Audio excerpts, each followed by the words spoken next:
며느리는 칠순 시어머니를 멍청한 하녀라 불렀습니다. 그 한마디에 평생을 바친 세월이 무너져 내렸죠. 하지만 며느리는 몰랐습니다. 자신이 살고 있는 5억 원짜리 집의 진짜 주인이 바로 그 힘없는 시어머니였다는 것을요. 한 어머니의 조용하고도 단호한 마지막 결심을 끝까지 지켜봐 주세요. 어느덧 가을이 깊어졌어요. 제가 사는 이곳 경기도 하남은 아침 저녁으로 제법 서늘한 바람이 불어와요. 마당에 있는 감나무는 올해도 어김없이 주홍빛 감을 주렁주렁 매달았죠. 늙은 나무라 힘에 붙일 법도 한데 해마다 저렇게 탐스러운 열매를 맺어내는 걸 보면 참 대견하다는 생각이 들어요. 며칠 전부터 저 감나무를 보고 있으면 자꾸만 먼저 간 남편 생각이 나더라고요. 그이와 함께했던 마지막 추석이 떠올라서요. 그때도 감이 꼭 저렇게 예쁘게 익어가고 있었죠. 남편은 장대를 들고 잘 익은 감을 따고 저는 마루에 앉아 갓 딴 감을 깎고 둘이서 뭐가 그리 좋은지 연신 웃음꽃을 피우며 명절 준비를 했어요. 여보, 올해는 송편 빚을 때 쑥도 좀 넣고 모시잎도 넣어서 색색깔로 예쁘게 만듭시다. 아들 녀석들이 좋아할 거야. 남편의 그 다정한 목소리가 지금도 귓가에 선한데 벌써 10년도 더 지난 일이 되어버렸네요. 이제 명절 준비는 온전히 제 몫이 되었어요. 혼자 하는 명절 준비가 고된 것은 아니에요.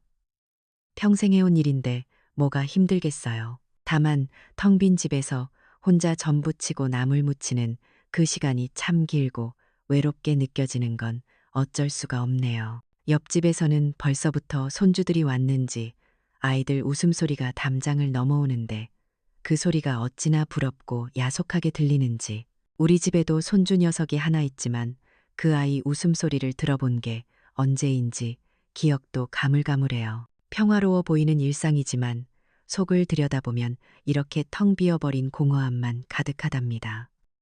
제가 요즘은 새벽잠이 없어져서 늘 일찍 일어나요. 오늘도 동이특이 무섭게 일어나 부엌으로 향했죠.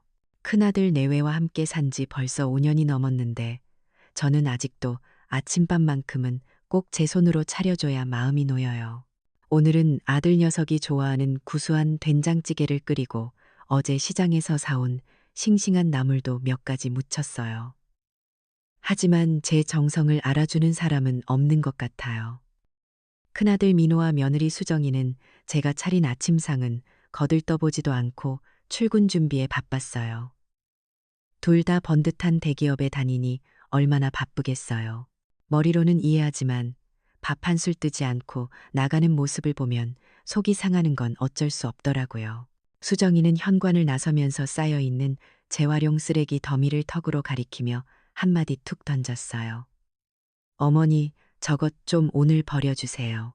부탁이 아니라 당연하다는 듯한 짓이었죠. 저는 그저 알았다고 대답할 수밖에 없었어요.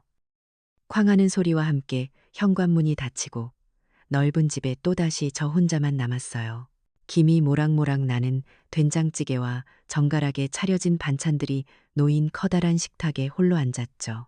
결국 저는 식어버린 밥에 찬물을 말아 대충 한 끼를 때웠어요. 내가 평생을 바쳐 키운 아들 집에서 나는 이제 어엿한 주인이 아니라 그저 말없는 식모가 된 것 같다는 생각이 들더군요. 이런 생각을 하려고 이 나이까지 아등바등 살아온 게 아닌데 말이에요. 그날 저녁이었어요. 퇴근하고 돌아온 수정이가 소파에 깊숙이 몸을 묻고 앉아 한참 동안 스마트폰만 들여다보더니 제가 건넨 시원한 물 한 잔을 마시고 나서야 입을 열었어요. 어머니, 드릴 말씀이 있어요. 그 말투에는 가족에게 말을 건네는 따스함 대신 회사에서 업무 보고를 하는 듯한 딱딱함이 묻어 있었죠. 무슨 일인가 싶어 며느리 앞에 앉았더니 글쎄 이번 추석에 자기 친정 식구설은 명가량이 전부 우리 집으로 오기로 했다는 거예요. 놀라서 입을 다물지 못하는 제게 수정이는 기다렸다는 듯이 메모지 하나를 내밀었어요. 거기에는 최고급 한우 갈비찜, 전복 버터구이, 자연산 송이버섯 구이 같은 이름만 들어도 억소리 나는 음식들이 빼곡하게 적혀 있었죠. 칠순 노인 혼자서 그것도 사나흘 만에 준비하기에는 불가능에 가까운 양과 종류의 음식들이었어요. 제가 너무 놀라 아무 말도 못하고 있자 옆에서 잠자코 듣고만 있던 아들 민호가 거들었어요. 엄마, 우리 와이프기 좀 살려주세요. 처가 식구들한테 한번 크게 쏘고 싶다는데 어떡해요. 그리고 엄마 음식 솜씨가 최고잖아요. 한번 실력 발휘 좀 해주세요. 네? 아들 녀석은 이게 얼마나 말도 안 되는 부탁인지 알면서도 제게 어머니의 실력과 아내의 체면이라는 굴레를 씌워 빠져나가지 못하게 만들었어요. 저는 그 순간 아무 말도 할 수 없었어요. 안 된다고 힘들다고 말하고 싶었지만 목구멍에서 소리가 나오지 않았어요. 장남이니까 어머니니까 당연히 이 정도는 감수해야 한다는 보이지 않는 압박감이 제 어깨를 짓눌렀죠. 결국 저는 아주 긴 침묵 끝에 힘없이 고개를 끄덕이고 말았어요. 그 순간 수정이의 입가에 스쳐 지나가는 희미한 미소를 저는 똑똑히 보았답니다. 그날 밤 저는 잠을 이룰 수가 없었어요. 며느리가 던져주고 간 음식 목록이 머릿속을 떠나지 않았거든요. 이걸 어떻게 다 준비해야 하나, 재료비는 또 얼마나 나올까. 걱정이 태산 같았죠. 답답한 마음에 시원한 물이라도 한 잔 마시려고 조용히 방문을 열고 거실로 나갔어요. 집안은 칠흑같이 어두웠고 아들 내외 방에서는 아무 소리도 들리지 않아 다들 자는 줄 알았죠. 그런데 부엌으로 가는 길에 살짝 열린 며느리의 방문 틈으로 새어나오는 작은 목소리를 들었어요. 아마 친정어머니와 통화를 하는 모양이었어요. 저는 저도 모르게 그 자리에 우뚝 멈춰서고 말았어요. 엄마, 걱정 마. 우리 시어머니 완전 멍청해서 부려먹기 딱 좋아. 내가 친정 식구설은 명분 음식 해달라고 폭탄을 던졌는데도 군말 없이 하겠다고 하더라니까. 하긴 돈 없는 늙은이가 힘이라도 써야지 별 수 있나. 덕분에 엄마는 이번 명절에 손에 물 한 방울 묻힐 필요 없겠네. 내가 공짜 하녀 하나 제대로 둔 셈이지, 뭐. 그 말을 듣는 순간 제 머릿속이 새하얘졌어요. 온몸에 피가 차갑게 식는 것 같았죠. 멍청한 늙은이, 돈 없는 늙은이, 공짜 하녀. 그 단어 하나하나가 비수가 되어 제 심장에 밝혔어요.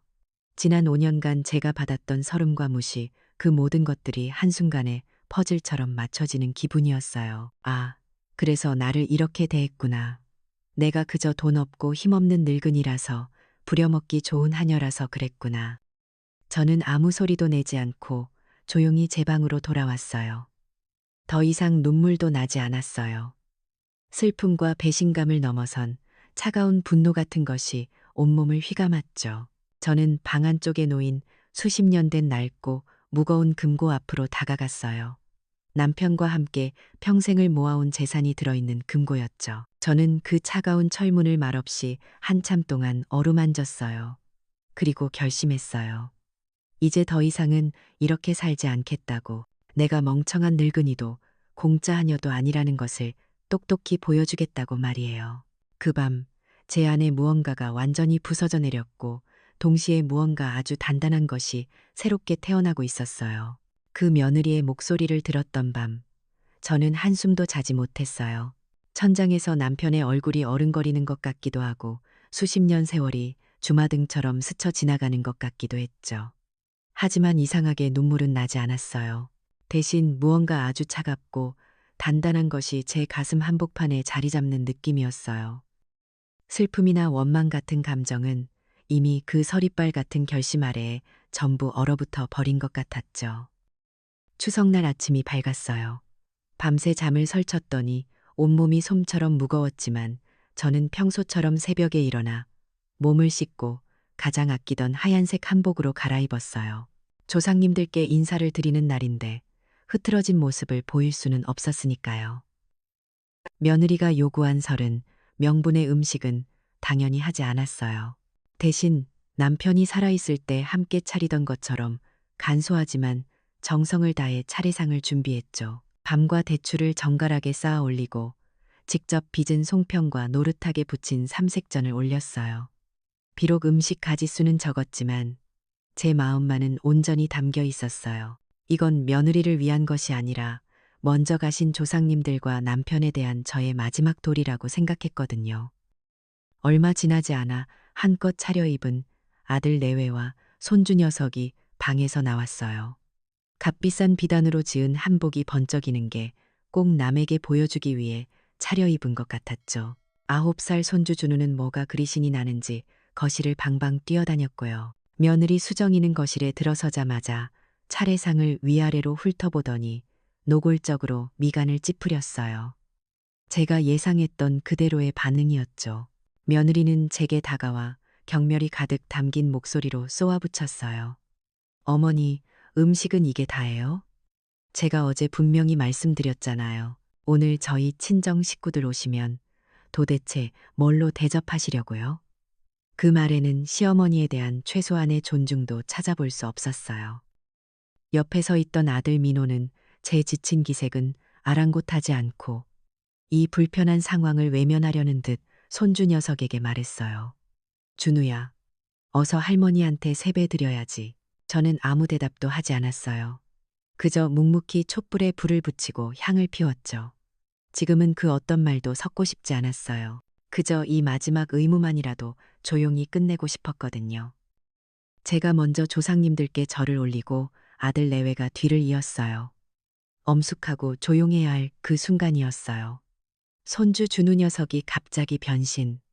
로봇 하는 시끄러운 소리를 내며 새로 산 장난감 로봇을 들고 차례상 주위를 뱅뱅 돌며 뛰어다니기 시작했어요. 저는 조용히 일어나 준우에게 다가갔어요. 그리고 아이의 눈을 맞추며 나지막이 말했죠. 준우야, 지금은 조상님들께 인사드리는 시간이니까 조용히 해야지. 착하지. 그리고는 훈계의 의미로 아이의 작은 엉덩이를 가볍게 토닥였어요. 할머니로서 당연히 할 수 있는 행동이라고 생각했어요. 바로 그 순간이었어요. 부엌에서 과일을 깎고 있던 며느리가 날카로운 과도를 손에 쥔 채 괴성을 지르며 달려나왔어요. 어머니, 지금 뭐 하시는 거예요? 누가 함부로 제 귀한 아들 몸에 손을 대래요. 며느리의 눈은 분노로 이글거렸어요.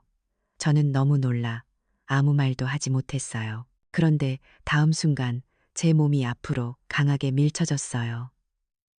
며느리가 제 어깨를 두 손으로 힘껏 밀어버린 거예요. 칠순 노인의 몸이 무슨 힘이 있겠어요. 저는 중심을 잃고 비틀거리다 그대로 뒤로 넘어지고 말았어요. 제 등은 차갑고 단단한 차례상 모서리에 부딪혔고 그 충격으로 공들여 차린 제사상이 와르르 무너져 내렸어요. 촛대가 쓰러지며 불이 꺼지고 정성껏 쌓아 올린 과일들이 사방으로 굴러다녔어요. 뜨거운 탕국이 엎질러지면서 제 하얀 한복 치마를 순식간에 누렇게 적셨죠. 그 모든 일이 정말 눈 깜짝할 사이에 벌어졌어요. 엉망이 된 제사상과 음식물 더미 속에서 넘어진 채 신음하는 저를 보며 아들 민호는 달려와 일으켜줄 생각도 하지 않았어요. 대신 아내의 편에 서서 저를 원망스럽게 쳐다보며 소리쳤죠. 엄마, 애 좀 예뻐해주면 어디 뒀나요? 왜 애를 잡아서 이 사단을 만들어요? 그 순간 제 아들은 더 이상 세상에 존재하지 않았어요. 제 눈앞에는 그저 아내의 꼭두각시가 된 낯선 남자만 서 있을 뿐이었죠. 며느리는 재수 없어. 이런 집구석에 더는 못 있겠네. 라고 악을 쓰며 준우의 손을 거칠게 잡아 끌고 현관으로 향했어요. 아들 녀석도 단 한 번의 망설임 없이 아내의 뒤를 따랐고요. 쾅 하고 닫히는 현관문 소리가 제 심장을 후벼 파는 것 같았어요. 얼마나 지났을까요? 초인종 소리가 요란하게 울렸어요. 문을 열어줄 기력도 없어 가만히 앉아 있는데 밖에서 웅성거리는 소리가 들리더니 곧이어 현관문 비밀번호 누르는 소리가 들렸죠. 며느리의 친정 식구들이었어요. 한껏 차려입은 20명이 넘는 사람들이 잔뜩 기대를 품은 얼굴로 거실에 들어섰다가 엉망이 된 제사상과 바닥에 주저앉아 있는 저를 보고는 다들 입을 떡 벌렸어요. 바로 그때였어요. 또다시 초인종이 울렸고 이번에는 배달 기사 한 분이 커다란 상자들을 가득 실은 카트를 끌고 들어왔어요. 제가 어젯밤에 미리 주문해둔 280만 원어치의 최고급 식자재들이었죠. 배달 기사는 어리둥절해하는 사람들 앞에서 큰 소리로 말했어요. 수령이니 수정 씨 맞으시죠?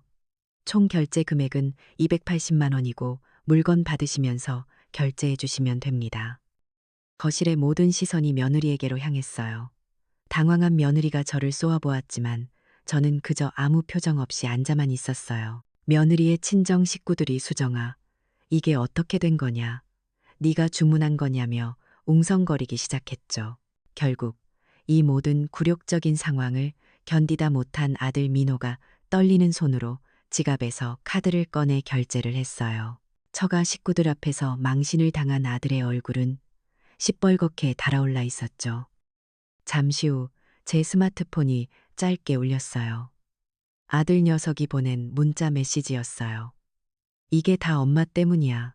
전화 한 통 없이 그저 차가운 글자 몇 개로 모든 책임을 제게 떠넘긴 거였죠. 아들 내외는 아수라장이 된 집을 치울 생각도 하지 않고 자기들끼리 속닥거리더니 이내 처가 식구들을 모두 데리고 밖으로 나가버렸어요. 아마 근사한 한정식집이라도 갔겠죠. 순식간에 집안은 다시 텅 비어버렸어요. 저는 탕국으로 얼룩진 더러운 한복을 입은 채 무너져 내린 제사상 앞에 망연자실하게 홀로 앉아 있었어요. 평생을 바친 가족에게서 그것도 1년 중 가장 행복해야 할 명절 아침에 저는 그렇게 처참하게 버려졌답니다. 아들 내외가 집을 뛰쳐나간 후 시간이 얼마나 흘렀는지 모르겠어요. 엉망이 된 거실 한가운데 널브러진 음식물과 깨진 그릇들을 보며 저는 한동안 실성한 사람처럼 멍하니 앉아만 있었죠. 아까까지만 해도 활활 타오르던 분노는 어디론가 사라지고 그 자리에는 뼛속까지 시린 절망감만이 남았어요. 며느리에게 밀쳐진 등이 욱신거리고 탕국에 데인 허벅지가 화끈거렸지만 마음의 상처에 비하면 아무것도 아니었죠. 저는 비틀거리며 일어나 엉망이 된 집을 치우기 시작했어요. 깨진 옷그릇 조각에 손을 베어 피가 났지만 아픈 줄도 몰랐어요. 바닥에 흥건한 탕국을 걸레로 닦아내면서 이게 꼭 제 처참한 인생을 닦아내는 것만 같았어요. 한참을 그렇게 청소하다 보니 어느새 해가 저물고 집안에 어스름이 내렸더군요. 불도 켜지 않은 채 저는 다시 소파에 주저앉았어요. 그때부터였을 거예요. 끔찍한 생각들이 제 머릿속을 헤집어 놓기 시작한 게요.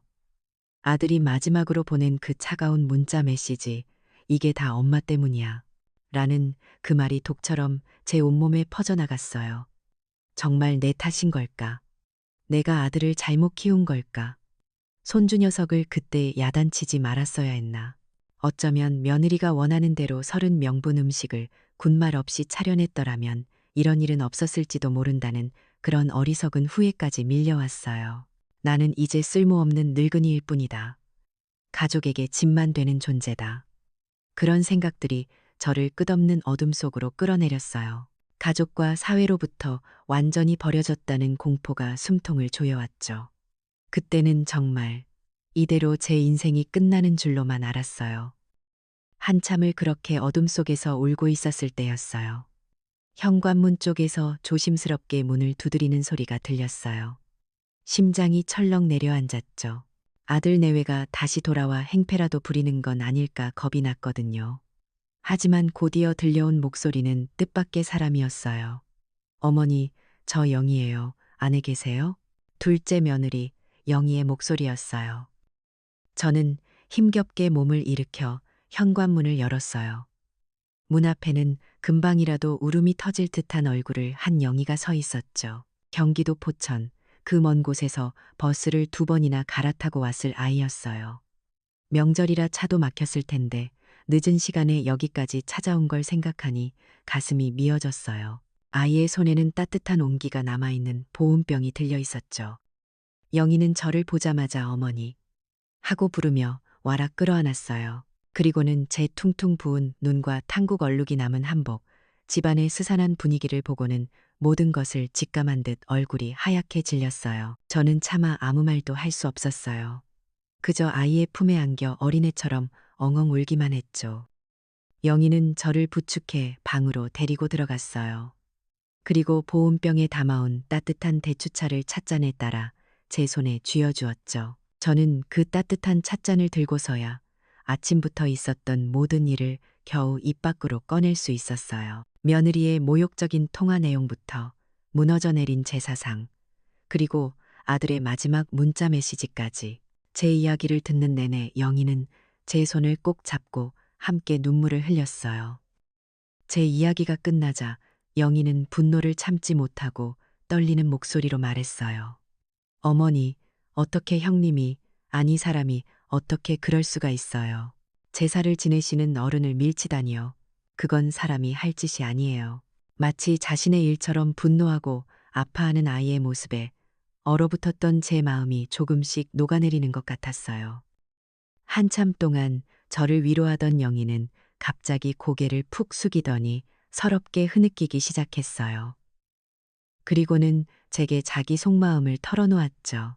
어머니, 제가 돈이라도 많으면 당장이라도 어머니 편안하게 모시고 나와서 살 텐데 제가 너무 못나서 죄송해요. 5년 전에 그이가 죽고 나서 저 혼자 두 아이 키우면서 억척같이 살아왔지만 세상은 참 무섭더라고요. 남편 없다고 형님네한테 은근히 무시당하는 것도 서러운데 어머니까지 이런 험한 일을 당하시니 제 가슴이 다 찢어지는 것 같아요. 식당 설거지부터 청소일까지 안 해본 일이 없다는 아이의 거칠어진 손을 보니 제 마음도 함께 무너져 내렸어요. 그러면서 문득 깨달았죠. 제가 부유하고 번듯한 큰아들만 바라보며 모든 것을 기대하고 의지하는 동안 정작 제 아픔을 진심으로 어루만져 준 것은 가난하고 의지할 곳 없는 이 둘째 며느리였다는 것을요. 피를 나눈 아들은 저를 버렸지만 이제는 남이 되어버린 며느리가 제 곁을 지켜주고 있었던 거예요. 영희의 진심 어린 눈물을 보는 순간 제 머릿속을 어지럽히던 모든 자책감과 혼란이 안개처럼 거쳤어요. 저는 절망의 가장 깊은 바닥에서 비로소 누가 저의 진짜 가족인지를 명확하게 볼 수 있었어요. 영희는 낡은 스마트폰을 꺼내 아이들 사진을 보여주었어요. 거기에는 얼마 전 저희 집에 놀러 왔을 때 손주 녀석들과 함께 찍은 제 사진도 있었죠. 활짝 웃고 있는 제 모습을 이 아이는 소중하게 간직하고 있었던 거예요. 아들의 차가운 문자와는 너무나도 다른 따뜻한 연결이었죠. 저는 영희의 손을 힘주어 꼭 잡았어요. 더 이상 제 목소리는 떨리지 않았어요. 아가, 이제 괜찮다. 다 괜찮아. 내가 이제 다 알아서 할 것이다. 그건 그저 아이를 안심시키기 위한 말이 아니었어요. 제 자신에게 하는 굳은 맹세였죠. 그 끔찍했던 추석날 밤, 어둠 속에서 영희가 내민 그 따뜻한 찻잔 하나가 제 인생의 모든 것을 바꾸어 놓았답니다. 그날 이후 며칠 동안은 폭풍이 지나간 뒤의 고요함 같았어요. 아들 내외는 코빼기도 비치지 않았고 집안에는 저 혼자만의 시간이 흐르고 있었죠.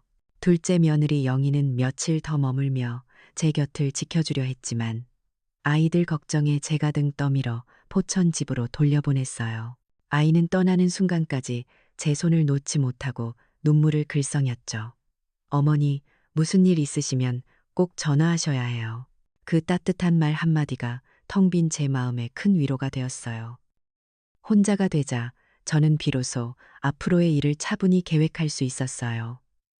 더 이상 감정에 휘둘리지 않고 냉정하게 현실을 마주해야 했죠. 그러던 어느 날 오후 반찬거리를 사러 잠시 동네 시장에 나갔다가 우연히 아파트 상가에 있는 부동산 중개업소 사장님을 마주쳤어요. 평소 저를 잘 따르던 분이라 반갑게 인사를 건네시더군요.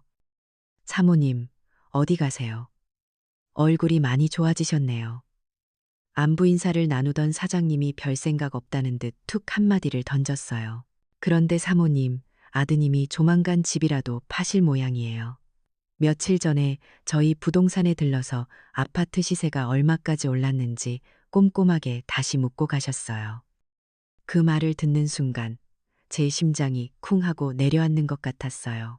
아, 이 녀석들이 기어코 추석날의 그 끔찍한 사건 이후로 단 한 통의 사과 전화도 없던 이유가 바로 이것 때문이었나 봐요. 저를 이 집에서 쫓아낼 궁리만 하고 있었던 거죠. 저는 애써 태어난 척 사장님과 헤어졌지만 집으로 돌아오는 내내 다리가 후들거려 몇 번이나 주저앉을 뻔했어요. 집에 도착하자마자 저는 안방으로 들어가 수십 년 된 낡은 자개장 문을 열었어요. 장롱 깊숙한 곳 남편의 양복 밑에 숨겨두었던 비단 주머니를 꺼냈죠. 그 안에는 남편과 제가 이 집을 처음 장만했을 때 받은 등기 권리증이 고이 들어 있었어요. 세월의 흔적이 묻어 누렇게 바랜 종이었지만 거기에는 제 이름 석자 김순희가 붓글씨로 선명하게 적혀 있었어요. 그래, 이 집은 내 집이다. 내 평생의 땀과 눈물이 담긴 내 재산이다. 그 세 글자가 제게 천군만마와도 같은 용기를 주었어요. 며칠이 더 흘렀을까요? 제가 동네 노인정이라도 다녀올까 싶어 현관문을 나서는 순간 굉음과 함께 검은색 승용차 한 대가 집 앞에 멈춰 섰어요. 그리고는 아들 민호와 며느리 수정이가 살기등등한 얼굴로 차에서 내렸죠. 아마 어디선가 제가 재산을 정리하려 한다는 헛소문이라도 들은 모양이었어요. 아들 내외는 저를 보자마자 다짜고짜 집 안으로 밀고 들어왔어요. 며느리 수정이가 삿대질까지 하며 제게 악을 쓰더군요. 어머니, 지금 저희 몰래 동서한테 재산 다 넘기시려는 거, 그거 정말이에요? 정신이 어떻게 되신 거 아니에요? 이 집은 대를 이을 장남인 우리 남편 집이라고요. 어머니가 마음대로 팔고 말고 할 수 있는 재산이 아니란 말이에요. 그 오만하고 뻔뻔한 태도에 기가 막혀 말이 나오지 않았어요. 자신들이 사는 집이 당연히 자신들의 소유라고 믿어 의심치 않는 모습이었죠. 저는 잠시 그 둘을 차갑게 바라보다가 나지막하지만 단호한 목소리로 말했어요. 언제부터 이 집이 너희 집이었느냐? 제 말에 아들 내외는 잠시 당황하는 듯 했어요. 저는 말을 이었죠. 이 집은 너희가 결혼할 때 내가 잠시 살라고 내어준 것일 뿐, 여전히 내 이름으로 되어 있는 내 집이다. 시가 5억 원이 넘는 이 집의 주인은 바로 나 김순이라는 소리야. 며느리가 코웃음을 치며 비웃었어요. 어머니, 지금 제정신이세요? 말도 안 되는 소리 하지 마세요. 그 낡아빠진 서류 쪼가리 같은 건 얼마든지 위조할 수 있는 거 제가 모를 줄 아세요? 며느리는 제가 늙고 세상 물정 모른다고 얕잡아 보고 있었던 거죠. 저는 그런 며느리를 보며 조용히 말했어요. 그럼 내 그 잘난 스마트폰으로 직접 확인해 보렴. 제가 이럴 줄 알고 미리 준비해 두었거든요. 어리둥절해하는 며느리에게 저는 인터넷 등기소 앱으로 부동산 등기부등본을 열람하는 방법을 천천히 하지만 정확하게 알려주었어요. 얼마 전 영인의 손주 녀석에게 배운 것이었죠. 며느리는 의심의 눈초리를 거두지 않으면서도 제 말대로 스마트폰을 조작하기 시작했어요. 그리고 잠시 후 화면에 뜬 소유자 김순이라는 글자를 확인한 며느리의 얼굴이 하얗게 질려갔어요. 손에 들고 있던 스마트폰을 떨어뜨릴 뻔한 것을 겨우 붙잡더군요. 그토록 믿었던 디지털 세상이 자신들의 탐욕이 거짓임을 증명해준 순간이었죠. 충격으로 아무 말도 못하는 아들 내외를 향해 저는 제 인생의 가장 중요한 선언을 했어요. 똑똑히 듣거라. 이 집뿐만이 아니라 내가 가진 모든 재산은 피 한 방울 섞이지 않았어도 한평생 나를 진심으로 위했던 내 둘째 며느리 영희에게 단 한 푼도 남김없이 물려줄 것이다. 다음 날 아침 저는 난생 처음으로 혼자서 시외버스에 몸을 실었어요. 제 목적지는 수원에 있는 법원 근처의 한 법률사무소였어요. 익숙한 동네를 벗어나 낯선 도시에 발을 딛는 것이 조금은 두려웠지만 제 마음은 그 어느 때보다 단단하고 평온했어요. 변호사는 제 이야기를 묵묵히 들어주었고 저는 눈물 한 방울 흘리지 않고 추석날 있었던 모든 일을 차분하게 설명했어요. 그리고 법적으로 가장 확실한 유언장을 작성해달라고 부탁드렸죠. 특히 훗날 아들 녀석이 유류분 소송 같은 것을 걸어오지 못하도록 상속인 결격, 사유조항의 추석날 저를 폭행하고 유기한 사실을 명명백백하게 기록해달라고 신신당부했어요. 변호사가 내민 서류에 제 이름을 쓰고 도장을 찍는 순간 저는 비로소 제 인생의 주인이 된 기분이었어요. 더 이상 누구의 어머니, 누구의 아내로 사는 것이 아닌 김순이라는 이름의 한독립된 인간으로서 제 권리를 되찾은 거죠. 사무실을 나오는 제 발걸음은 날아갈 듯이 가벼웠답니다. 변호사 사무실에서 돌아온 후 제 마음은 놀랍도록 평온했어요. 이제 제 손에는 감정적인 분노가 아닌 법이라는 차갑고 단단한 무기가 들려 있었으니까요. 저는 변호사의 조언에 따라 제가 작성한 유언장의 효력과 상속 배제 사실을 알리는 내용 증명 우편을 아들 녀석의 회사 주소로 발송했어요. 집이 아닌 회사로 보낸 것은 아들에게 마지막으로 사회적 체면을 생각할 기회를 주기 위함이었죠. 하지만 역시나 헛된 기대였어요. 내용 증명을 받은 바로 그날 저녁이었어요. 현관문이 부서져라 두드리는 소리가 들리더니 비밀번호를 누르고 아들 내외가 집으로 쳐들어왔어요. 그런데 이번에는 혼자가 아니었어요. 그들의 손에는 9살짜리 손주, 준우가 무표정한 얼굴로 서 있었죠. 무슨 영문인지도 모른 채 엄마 아빠 손에 이끌려온 것이 분명했어요. 제 앞에 서자마자 아들 내외는 약속이라도 한 듯 쿵소리를 내며 무릎을 꿇었어요. 그러고는 아이의 등을 떠밀며 제게 억지로 절을 시키더군요. 아들 녀석은 눈물까지 글썽이며 제 바짓가랑이를 붙잡았어요. 어머니, 저희가 정말 죽을 죄를 지었습니다. 제발 용서해 주세요. 저희가 다 잘못했습니다. 며느리 수정이도 옆에서 어머니, 아버님 뵐 면목이 없습니다. 철없는 저희를 부디 용서해 주세요. 하며 땅바닥에 머리를 찧었죠. 하지만 그들의 눈물에서는 단 한 톨의 진심도 느껴지지 않았어요. 그저 탐욕스러운 악어의 눈물처럼 보일 뿐이었죠. 가장 가증스러웠던 것은 아무것도 모르는 어린 손주까지 이 거짓된 연극에 동원했다는 사실이었어요. 며느리는 준우의 어깨를 툭 치며 다그쳤어요. 준우야, 할머니한테 말씀드려야지. 할머니, 저희가 잘못했어요. 제발 용서해 주세요. 라고 어서 말씀드려. 아이는 엄마가 시키는 대로 영혼 없는 목소리로 그 말을 따라했어요. 그 순간 제 마음속에 남아있던 마지막 연민의 감정마저 산산조각 났어요. 자신의 목적을 위해 어린 손주까지 방패막이로 내세우는 그들의 모습이 짐승보다 못하게 느껴졌거든요. 저는 차갑게 식은 눈으로 그들을 내려다보며 말했어요. 일어나거라. 너희의 그 역겨운 눈물에서는 돈 냄새밖에 나지 않는구나. 제 단호한 말에 아들 내외의 얼굴에서 거짓 눈물이 싹 거쳤어요. 그들의 계획이 실패했다는 것을 깨달은 거죠. 눈물 연기가 통하지 않자 며칠 후 며느리는 다른 방법을 들고 나왔어요. 바로 가족이라는 이름의 압박이었죠. 주말 오후 저희 집에는 수십 년간 왕래도 없던 온갖 친척들이 몰려들었어요. 아마 며느리가 여기저기 전화를 돌려 제가 장남을 내쫓으려 하는 비정한 어미라고 눈물로 호소하며 선동한 모양이었어요. 집안의 큰어른이라는 작은 할아버지가 점잖은 목소리로 저를 꾸짖었어요. 형수님, 아무리 그래도 어떻게 대를 이을 장남한테 이럴 수가 있습니까? 집안 망신입니다.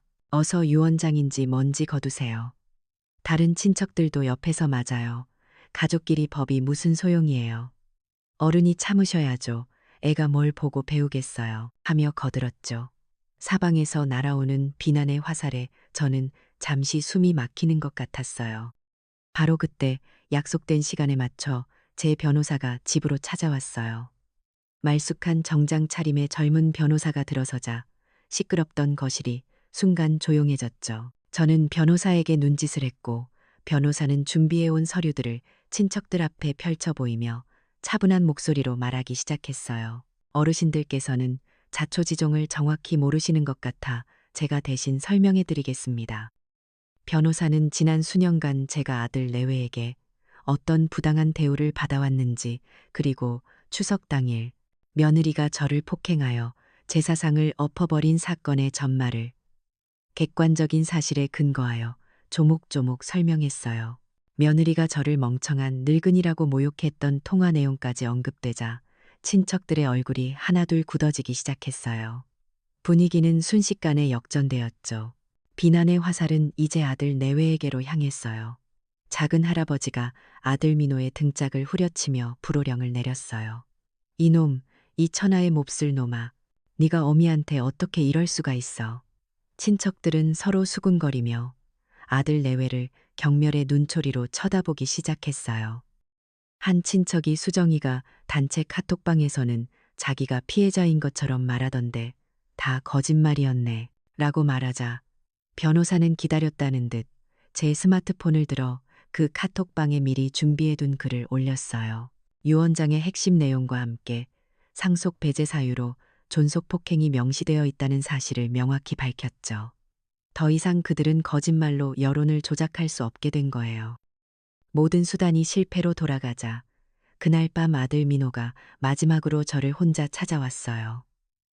녀석의 얼굴은 자존심과 오만함 대신 절박함과 비굴함으로 가득 차 있었죠. 녀석은 제 앞에 다시 무릎을 꿇고 애원했어요. 어머니, 다른 건 정말 다 필요 없습니다. 제발, 제발 저희가 살던 그 집만은 그 집까지 없으면 저희 가족은 정말 길바닥에 나앉게 됩니다. 제발 집만은 거두지 말아주세요. 그 순간 저는 제 아들이 완전히 죽었음을 확인했어요. 녀석의 마지막 말은 어머니에 대한 사죄도 잘못에 대한 뉘우침도 아니었어요. 오직 집비라는 재산에 대한 탐욕뿐이었죠. 저는 마지막 남았던 모정의 끈을 제 손으로 완전히 끊어냈어요. 제가 차가운 얼굴로 아무 말도 않고 있자 녀석은 끝이라고 생각했는지 망연자실한 표정으로 돌아갔어요.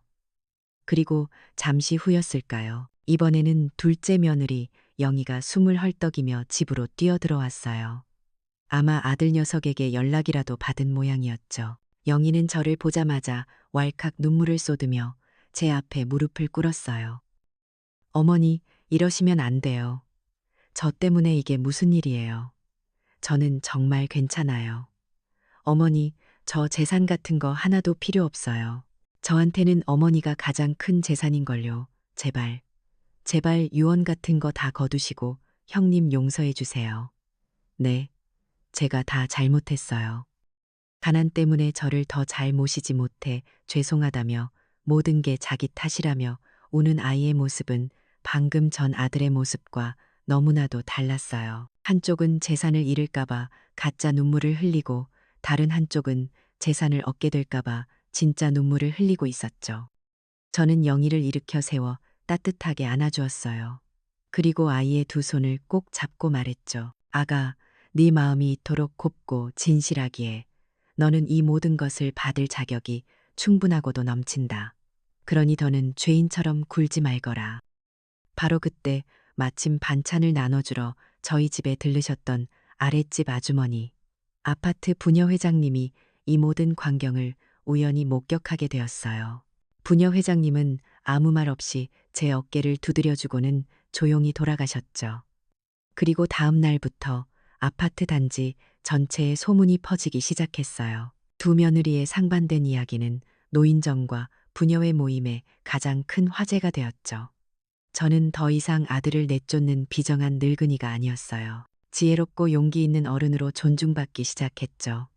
저는 비로소 길고 길었던 싸움에서 완전히 승리했음을 직감했답니다. 그 떠들썩했던 폭풍이 지나가고 계절이 몇 번 바뀌었어요.